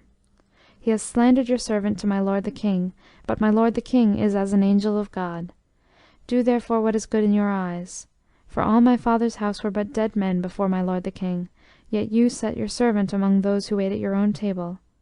What right therefore have I yet that I should cry any more to the king?" The king said to him, "Why do you speak any more of your matters? I say, you and Ziba divide the land." Mephibosheth said to the king, "Yes, let him take all, because my lord the king has come in peace to his own house." Barzillai the Gileadite came down from the Rogelim, and he went over the Jordan with the king to conduct him over the Jordan. Now Barzillai was a very aged man, even 80 years old, and he had provided the king with sustenance while he lay at Mahanaim, for he was a very great man. The king said to Barzillai, "Come over with me, and I will sustain you with me in Jerusalem." Barzillai said to the king, How many are the days of the years of my life, that I should go up with the king to Jerusalem? I am this day 80 years old. Can I discern between good and bad? Can your servant taste what I eat or what I drink? Can I hear any more the voice of singing men and singing women? Why then should your servant be yet a burden to my lord the king? Your servant would but just go over the Jordan with the king. Why should the king repay me with such a reward? Please let your servant turn back again, that I may die in my own city, by the grave of my father and my mother. But behold, your servant Chimham, let him go over with the lord my king, and do to him what shall seem good to you. The king answered, Chimham shall go over with me, and I will do to him that which will seem good to you. Whatever you require of me, that will I do for you. All the people went over the Jordan, and the king went over. Then the king kissed Barzillai and blessed him, and he returned to his own place. So the king went over to Gilgal, and Chimham went over with him. All the people of Judah brought the king over, and also half the people of Israel. Behold, all the men of Israel came to the king, and said to the king, Why have our brothers the men of Judah stolen you away, and brought the king and his household over the Jordan, and all David's men with him? All the men of Judah answered the men of Israel, Because the king is a close relative to us. Why then are you angry about this matter? Have we eaten at all at the king's cost, or has he given us any gift? The men of Israel answered the men of Judah, and said, We have 10 parts in the king, and we have also more claim to David than you. Why then did you despise us, that our advice should not be first had in bringing back our king? The words of the men of Judah were fiercer than the words of the men of Israel. Chapter 20. There happened to be there a base fellow, whose name was Sheba, the son of Bichri, a Benjamite. And he blew the trumpet, and said, We have no portion in David, neither have we inheritance in the son of Jesse. Every man to his tents, Israel. So all the men of Israel went up from following David, and followed Sheba the son of Bichri. But the men of Judah joined with their king, from the Jordan even to Jerusalem. David came to his house at Jerusalem, and the king took the 10 women his concubines, whom he had left to keep the house, and put them in custody, and provided them with sustenance, but didn't go in to them. So they were shut up to the day of their death, living in widowhood. Then the king said to Amasa, Call me the men of Judah together within 3 days, and be here present. So Amasa went to call the men of Judah together, but he stayed longer than the set time which he had appointed him. David said to Abishai, Now Sheba the son of Bichri will do us more harm than Absalom did. Take your lord's servants, and pursue after him, lest he get himself fortified cities, and escape out of our sight. There went out after him Joab's men, and the Cherethites and the Pelethites, and all the mighty men, and they went out of Jerusalem to pursue after Sheba the son of Bichri. When they were at the great stone which is in Gibeon, Amasa came to meet them. Joab was clothed in his apparel of war that he had put on it was a sash with a sword fastened on his waist in its sheath, and as he went forth it fell out. Joab said to Amasa, Is it well with you, my brother? Joab took Amasa by the beard with his right hand to kiss him. But Amasa took no heed to the sword that was in Joab's hand, so he struck him with it in the body, and shut out his bowels to the ground, and didn't strike him again, and he died. Joab and Abishai his brother pursued after Sheba the son of Bichri. There stood by him one of Joab's young men, and he said, He who favors Joab, and he who is for David, let him follow Joab. Amasa lay wallowing in his blood in the midst of the highway. When the man saw that all the people stood still, he carried Amasa out of the highway into the field, and cast a garment over him, when he saw that every one who came by him stood still. When he was removed out of the highway, all the people went on after Joab to pursue after Sheba the son of Bichri. He went through all the tribes of Israel to Abel, and to Beth-maachah, and all the Berites, and they were gathered together, and went also after him. They came and besieged him in Abel of Beth-maachah, and they cast up a mound against the city, and it stood against the rampart, and all the people who were with Joab battered the wall to throw it down. Then a wise woman cried out of the city, Here, here, please say to Joab, Come near here, that I may speak with you. He came near to her, and the woman said, Are you Joab? He answered, I am. Then she said to him, Hear the words of your handmaid. He answered, I do hear. Then she spoke, saying, They were used to say in old times, They shall surely ask counsel at Abel. And so they settled it. I am among those who are peaceable and faithful in Israel. You seek to destroy a city and a mother in Israel. Why will you swallow up the inheritance of Yahweh? Joab answered, far be it from me, that I should swallow up or destroy. The matter is not so. But a man of the hill country of Ephraim, Sheba the son of Bichri by name, has lifted up his hand against the king, even against David. Deliver him only, and I will depart from the city. The woman said to Joab, Behold, his head shall be thrown to you over the wall. Then the woman went to all the people in her wisdom. They cut off the head of Sheba the son of Bichri, and threw it out to Joab. He blew the trumpet, and they were dispersed from the city, every man to his tent. Joab returned to Jerusalem to the king. Now Joab was over all the army of Israel, and Benaiah the son of Jehoiada was over the Cherethites and over the Pelethites, and Adoram was over the men subject to forced labor, and Jehoshaphat the son of Ahilud was the recorder, and Sheva was the scribe, and Zadok and Abiathar were priests, and also Ira the Jairite was chief minister to David. Chapter 21. There was a famine in the days of David 3 years, year after year, and David sought the face of Yahweh. Yahweh said, It is for Saul and for his bloody house, because he put to death the Gibeonites. The king called the Gibeonites and said to them, Now the Gibeonites were not of the children of Israel, but of the remnant of the Amorites, and the children of Israel had sworn to them, and Saul sought to kill them in his zeal for the children of Israel and Judah. And David said to the Gibeonites, What shall I do for you, and with what shall I make atonement, that you may bless the inheritance of Yahweh? The Gibeonites said to him, It is no matter of silver or gold between us and Saul, or his house, neither is it for us to put any man to death in Israel. He said, Whatever you say, that will I do for you.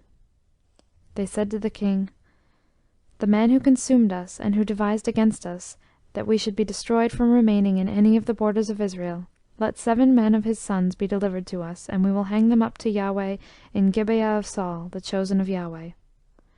The king said, I will give them. But the king spared Mephibosheth, the son of Jonathan the son of Saul, because of Yahweh's oath that was between them, between David and Jonathan the son of Saul. But the king took the 2 sons of Rizpah the daughter of Aiah, whom she bore to Saul, Armoni and Mephibosheth, and the 5 sons of Michal the daughter of Saul, whom she bore to Adriel the son of Barzillai the Meholathite. He delivered them into the hands of the Gibeonites, and they hanged them in the mountain before Yahweh, and all 7 of them fell together. They were put to death in the days of harvest, in the first days, at the beginning of barley harvest. Rizpah the daughter of Aiah took sackcloth, and spread it for her on the rock, from the beginning of harvest until water was poured on them from the sky. She allowed neither the birds of the sky to rest on them by day, nor the animals of the field by night. It was told David what Rizpah the daughter of Aiah, the concubine of Saul, had done. David went and took the bones of Saul and the bones of Jonathan, his son, from the men of Jabesh-Gilead, who had stolen them from the street of Bethshan, where the Philistines had hanged them, in the day that the Philistines killed Saul in Gilboa. And he brought up from there the bones of Saul and the bones of Jonathan his son, and they gathered the bones of those who were hanged. They buried the bones of Saul and Jonathan his son in the country of Benjamin in Zelah, in the tomb of Kish his father. And they performed all that the king commanded. After that God was entreated for the land. The Philistines had war again with Israel, and David went down, and his servants with him, and fought against the Philistines. David grew faint, and Ishbibnabab, who was of the sons of the giant, the weight of whose spear was 300 shekels of brass in weight, he being armed with a new sword, thought to have slain David. But Abishai the son of Zeruiah helped him, and struck the Philistine, and killed him. Then the men of David swore to him, saying, You shall go no more out with us to battle, that you don't quench the lamp of Israel. It came to pass after this, that there was again war with the Philistines at Gob. Then Sibbecai the Hushathite killed Saph, who was of the sons of the giant. There was again war with the Philistines at Gob, and Elhanan the son of Jehoram the Bethlehemite, killed Goliath the Gittite's brother, the staff of whose spear was like a weaver's beam. There was again war at Gath, when there was a man of great stature, who had on every hand 6 fingers, and on every foot 6 toes, 24 in number, and he also was born to the giant. When he defied Israel, Jonathan the son of Shimei, David's brother, killed him. These 4 were born to the giant in Gath, and they fell by the hand of David, and by the hand of his servants. Chapter 22. David spoke to Yahweh the words of this song in the day that Yahweh delivered him out of the hand of all his enemies, and out of the hand of Saul, and he said, Yahweh is my rock, my fortress, and my deliverer, even mine. God, my rock, in him I will take refuge, my shield and the horn of my salvation, my high tower and my refuge.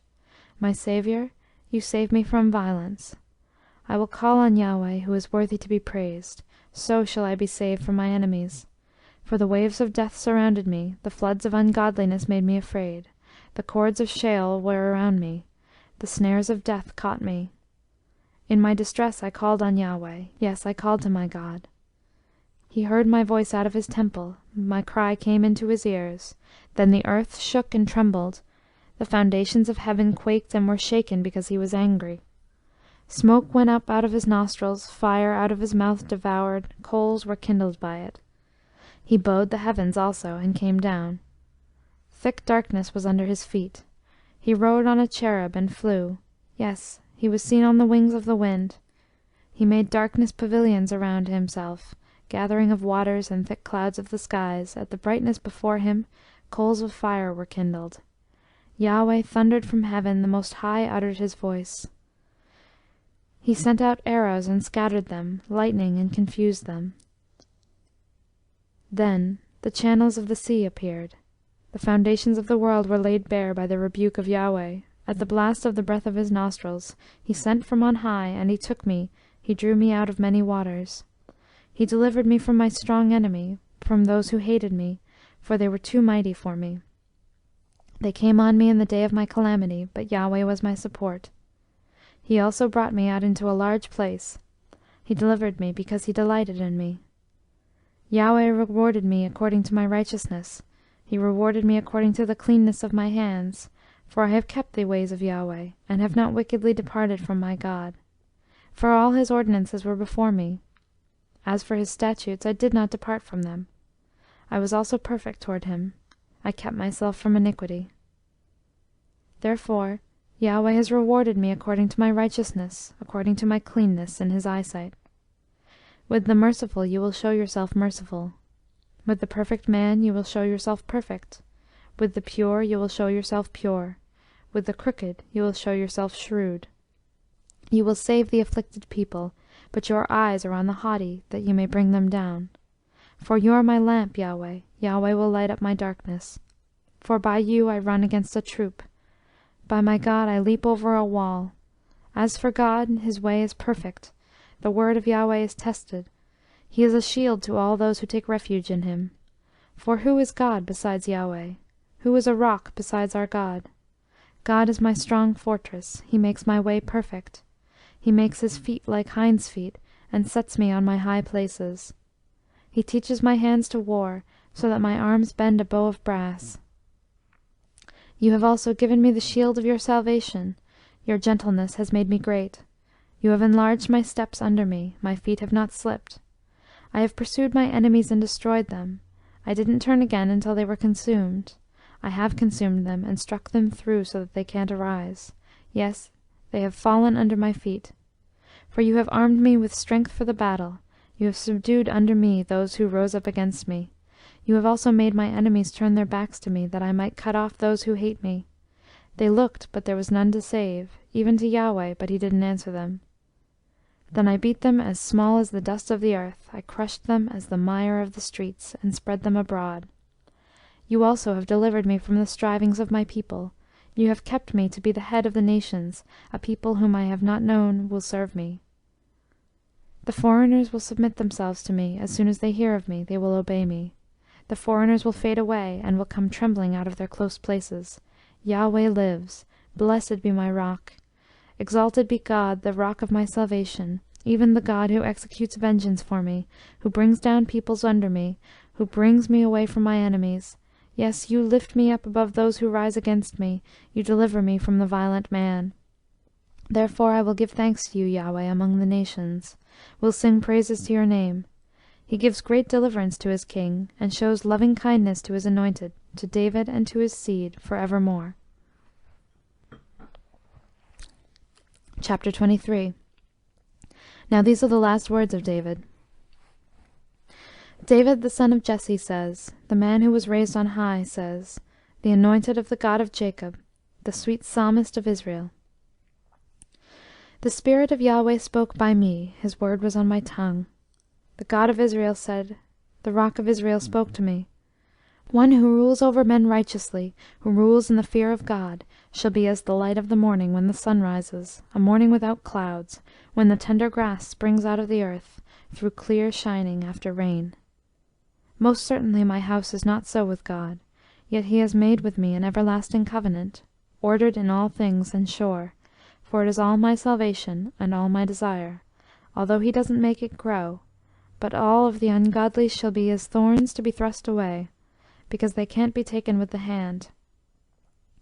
But the man who touches them must be armed with iron and the staff of a spear. They shall be utterly burned with fire in their place. These are the names of the mighty men whom David had. Josheb-Basshebeth, a Tekemonite, chief of the captains. The same was Adino the Eznite, against 800 slain at one time. After him was Eleazar the son of Dodai, the son of Anahohite, one of the 3 mighty men with David, when they defied the Philistines, who were there gathered together to battle, and the men of Israel were gone away. He arose and struck the Philistines until his hand was weary, and his hand froze to the sword, and Yahweh worked a great victory that day, and the people returned after him only to take the spoil. After him was Shammah the son of Agi, a Hararite. The Philistines were gathered together into a troop, where there was a plot of ground full of lentils, and the people fled from the Philistines. But he stood in the midst of the plot and defended it, and killed the Philistines, and Yahweh worked a great victory.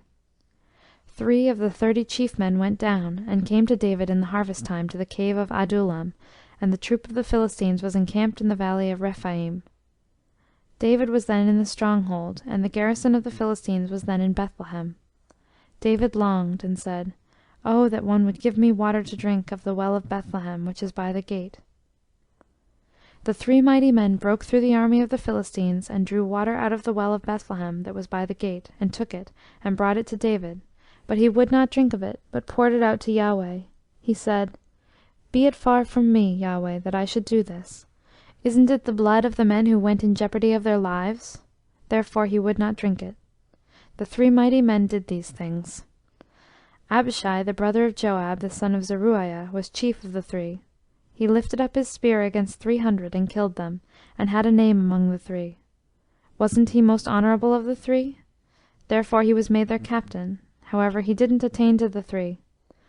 Benaiah, the son of Jehoiada, the son of a valiant man of Kabzeel, who had done mighty deeds, he killed the 2 sons of Ariel of Moab. He went down also and killed a lion in the midst of a pit in time of snow. He killed an Egyptian, a goodly man, and the Egyptian had a spear in his hand, but he went down to him with a staff, and plucked the spear out of the Egyptian's hand, and killed him with his own spear.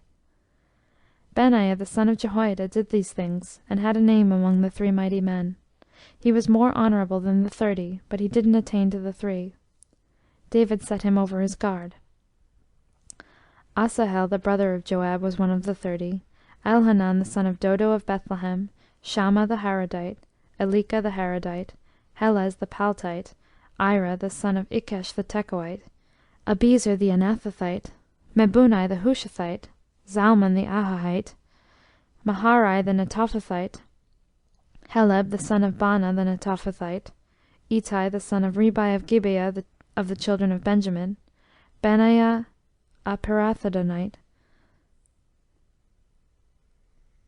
Hiddai of the brooks of Gash, Abialbon the Arbathite, Asmaveth the Barhumite, Eliabah the Shalbonite, the sons of Jashan, Jonathan, Shammah the Hararite, Ahiam the son of Shara the Ararite, Eliphalet the son of Ahasbai, the son of Maacathite, Eliam the son of Ahitophel a Gilonite, Hezro the Carmelite, Parai the Arbite, Egal the son of Nathan of Zobah, Bani the Gadite, Zelek the Ammonite, Naharai the Beerothite, armor-bearers to Joab the son of Zeruiah, Ira the Ithrite, Gareb the Ithrite, Uriah the Hittite, 37 in all. Chapter 24. Again the anger of Yahweh was kindled against Israel, and he moved David against them, saying, Go, number Israel and Judah. The king said to Joab the captain of the army, who was with him, Now go back and forth through all the tribes of Israel, from Dan even to Beersheba, and number the people, that I may know the sum of the people. Joab said to the king, Now may Yahweh your God add to the people, however many they may be, 100 times, and may the eyes of my lord the king see it. But why does my lord the king delight in this thing? Notwithstanding, the king's word prevailed against Joab, and against the captains of the army. Joab and the captains of the army went out from the presence of the king to number the people of Israel. They passed over the Jordan, and encamped in Aroer, on the right side of the city that is in the middle of the valley of Gad, and to Jazer. Then they came to Gilead, and to the land of Tatim Hodshi, and they came to Dan-jan, and around to Sidon, and came to the stronghold of Tyre, and to all the cities of the Hivites and of the Canaanites, and they went out to the south of Judah at Beersheba. So when they had gone back and forth through all the land, they came to Jerusalem at the end of 9 months and 20 days. Joab gave the sum of the numbering of the people to the king, and there were in Israel 800,000 valiant men who drew the sword, and the men of Judah were 500,000 men. David's heart struck him after that he had numbered the people. David said to Yahweh, I have sinned greatly in that which I have done. But now, Yahweh, put away, I beg you, the iniquity of your servant, for I have done very foolishly. When David rose up in the morning, the word of Yahweh came to the prophet Gad, David's seer, saying, Go and speak to David. Thus says Yahweh, I offer you 3 things. Choose one of them, that I may do it to you. So Gad came to David and told him, and said to him, Shall 7 years of famine come to you in your land? Or will you flee 3 months before your foes while they pursue you? Or shall there be 3 days' pestilence in your land? Now answer, and consider what answer I shall return to him who sent me. David said to Gad, I am in distress. Let us fall now into the hand of Yahweh, for his mercies are great.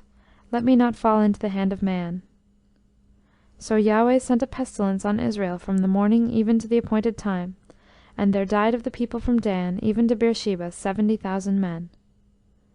When the angel stretched out his hand toward Jerusalem to destroy it, Yahweh relented of the disaster, and said to the angel who destroyed the people, It is enough. Now stay your hand. The angel of Yahweh was by the threshing floor of Araunah the Jebusite. David spoke to Yahweh when he saw the angel who struck the people, and said, Behold, I have sinned, and I have done perversely. But these sheep, what have they done? Please let your hand be against me, and against my father's house.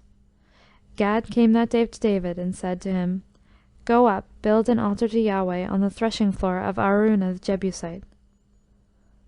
David went up according to the saying of Gad, as Yahweh commanded. Araunah looked out, and saw the king and his servants coming on toward him. Then Araunah went out, and bowed himself before the king with his face to the ground. Araunah said, Why has my lord the king come to his servant? David said, To buy your threshing floor to build an altar to Yahweh, that the plague may be stopped from afflicting the people. Araunah said to David, Let my lord the king take and offer up what seems good to him. Behold, the cattle for the burnt offering, and the threshing instruments, and the yokes of the oxen for the wood. All this, king, does Araunah give to the king. Araunah said to the king, May Yahweh your God accept you. The king said to Araunah, No, but I will most certainly buy it from you for a price. I will not offer burnt offerings to Yahweh my God, which cost me nothing.